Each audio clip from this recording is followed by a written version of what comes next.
there's many stories that come to mind, but if I had to pick one, the most important one I think would be when shortly after she crossed over, which was January 23rd of 2018, I was laying in bed. I spent a lot of time in bed. I was still going back to work, but she came through to me and I was very upset.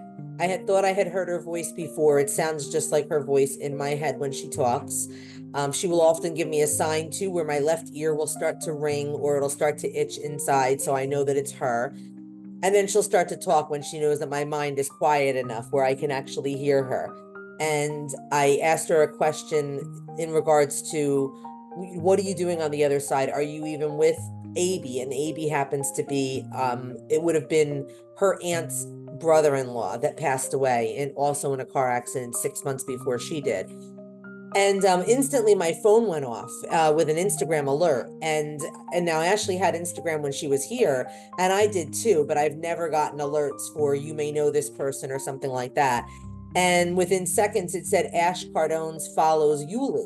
And his name, we called him 80, but his name's Ulysses. And I didn't even know she was friends with him on Instagram here.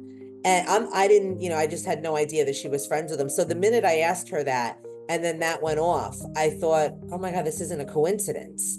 And so when things would like that would happen, it would slowly it would make my mind start to slow down a little bit, because now instead of sitting in that grief, your mind is concentrated on going, what just happened? And so in those few minutes that it took her to do that, or a few seconds, I should say, instantly I just knew that she was right there. And I started to slow my mind down, and I started to sort of close my eyes and just listen into what she was trying to tell me, where she could, kind of get the message across to me. Because again, I mean, you can't really, if your mind is all over, which oftentimes my mind is, it is hard for them to get through. So I think it's important to get ourselves into like that quiet space. And sometimes they just have to give you like this jolt to say, hey, I'm here, stop what you're doing and sort of listen and pay attention.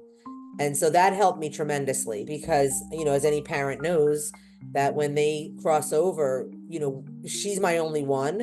So you do lose that desire to want to function. And they realize that we're not supposed to be there with them at that time for whatever reason.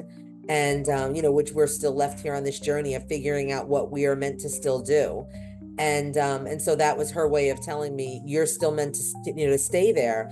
I'm okay. I'm with AB.